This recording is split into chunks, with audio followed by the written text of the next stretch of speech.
Assalamualaikum warahmatullahi wabarakatuh. Perkenalkan, nama saya Eva Astuti, NPM 20751013 dari kelas Agribisnis 2A. Pada pertemuan ke-6, saya akan menjelaskan tentang hukum Islam. Hukum Islam. Pengertian hukum menurut etimologi yaitu mencegah, memutuskan, dan menyelesaikan.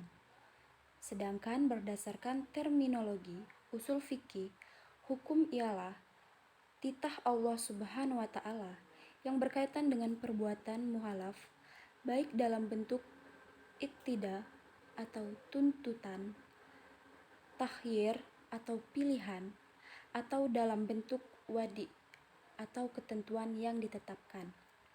Hukum Islam yaitu seperangkat aturan yang berisi hukum-hukum syara yang bersifat terperinci, yang berkaitan dengan perbuatan manusia, yang dipahami dan digali dari sumber-sumber Al-Quran dan hadis, dan dalil-dalil syar lainnya, berbagai metode ijtihad.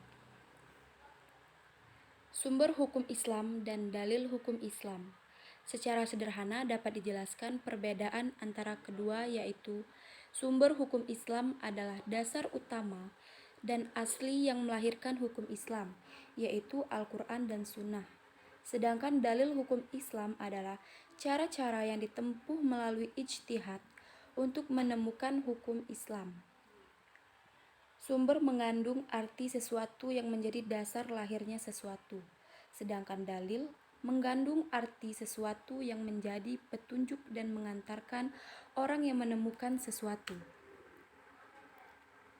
Sumber hukum Islam yaitu ada dua, Al-Quran dan Sunnah. Sedangkan dalil hukum Islam terdapat 4, Al-Quran, Sunnah, Ijma, dan Qiyas. Ruang lingkup hukum Islam meliputi ibadah, muamalah, jinayah, siyasah, dan akhlak. Tujuan hukum Islam secara umum adalah untuk mencegah kerusakan pada manusia dan mendatangkan kemaslahatan, mengarahkan pada kebenaran untuk mencari kebahagiaan hidup di dunia dan akhirat. Fungsi hukum Islam yaitu secara umum, hukum antara lain berfungsi untuk mengendalikan masyarakat dan bisa juga menjadi sarana untuk melakukan perubahan-perubahan dalam masyarakat. Hukum Islam tidak hanya membahas hubungan manusia dengan Tuhan, akan tetapi juga membahas hubungan manusia dengan sesama manusia dan lingkungan. Adapun fungsi dari hukum Islam diantaranya yaitu fungsi ibadah, fungsi amar ma'ruf nahi munkar, fungsi zawajir, fungsi tadhim wa islah al-ummah,